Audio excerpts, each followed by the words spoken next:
Hi everyone, welcome to Vegan June Day 10 and what I ate yesterday. So for breakfast I made a mango and banana smoothie bowl. I made this by blending up half a mango with 1 banana and 1 cup of coconut water in my food processor until it was nice and smooth. I then poured that out into a bowl, topped it with some of my oat clusters, although these are now just the loose oat bits, some coconut, some fresh strawberries, a handful of goji berries and a few small fresh mint leaves. You can make these bowls with any smoothie you like and with whichever toppings you like as well. It's just a different way to have your favourite smoothie, especially if you want to add extra things into it to bulk it out a little bit. And it's a really great fruity summer breakfast as well. It's super quick and easy to make. For a mid-morning snack I made a pea and mint dip, and I had this with some toasted superfood bread which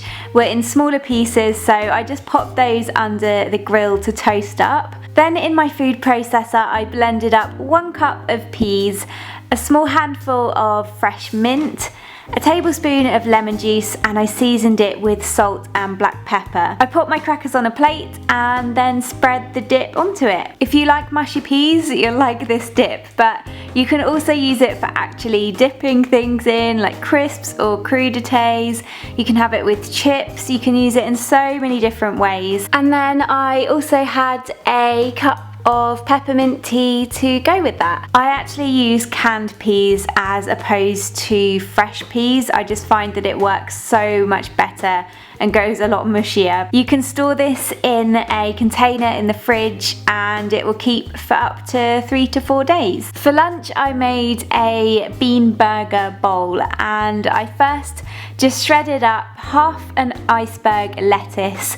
Then I sliced up 1 large tomato, chopped up a couple of pickles, and then sliced up a white onion. I popped one of my bean burgers straight from the freezer onto a lined baking tray along with the onion slices, and I placed that in the oven on 180 degrees Celsius for 20 minutes. In that time I heated up some of my cheese sauce, but I also added in 1 teaspoon of homemade ketchup to make it a little bit more of a burger sauce. Once the burger had heated through, I then made a bed of lettuce in a bowl, added on the tomato slices, then the burger, the onions, the chopped pickles, and then I took the burger sauce and drizzled that on all over. I really love making these deconstructed meal bowls. You could also add in avocado slices, red onions, whatever you'd usually put on a burger can go in the bowl. And as I've said before, the burgers freeze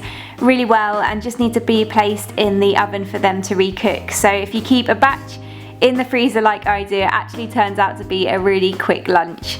For an afternoon snack I made some cheese and onion popcorn. I first melted 1 teaspoon of coconut oil in a pan. I find that this is the best for making popcorn with. And then I added in a handful of popcorn kernels. I pop the lid on, give it a good shake to get the kernels coated in the oil, but continue to just shuffle it so that they also don't burn on the bottom. It takes a few minutes for them all to pop, and once they were done I served them up in a mixing bowl, drizzled over 2 more teaspoons of coconut oil, and then gave it another shake to get everything well coated.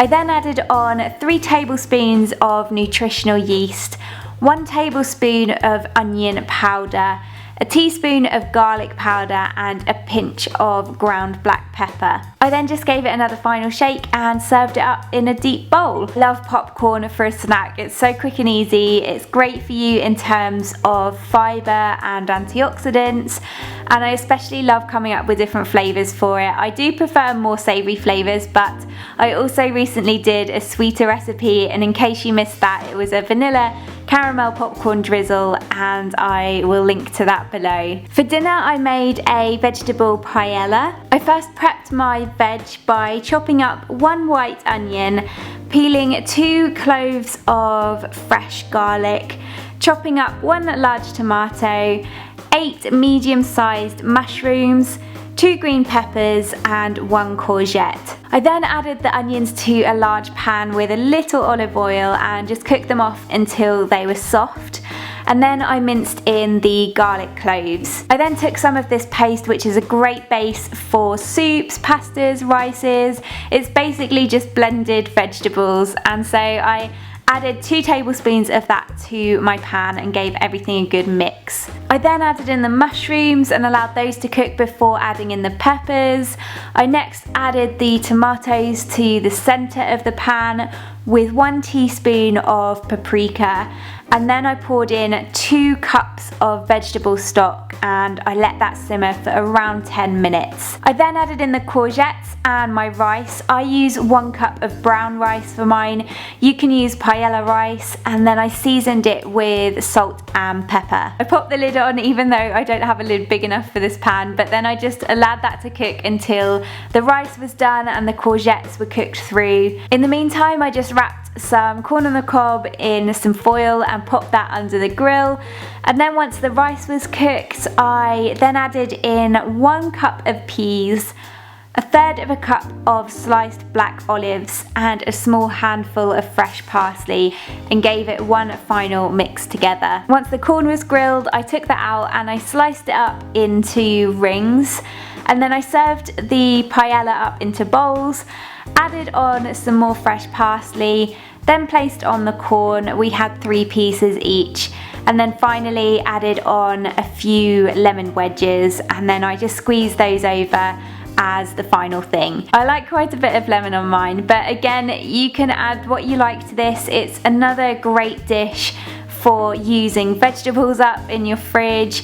You could also throw in some asparagus, some green beans, some aubergine. It does seem like a lot of prep and a lot of different stages, but it's so worth it. It's such a delicious meal. We didn't really have a dessert as such, but we did make some virgin pina coladas. I first cut up a pineapple and juiced half of that in my juicer. I then poured that between 2 glasses and topped it up with some coconut milk.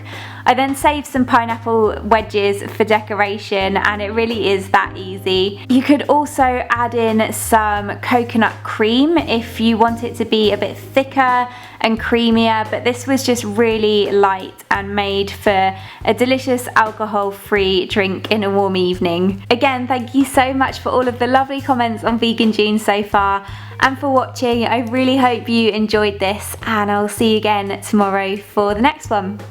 Bye!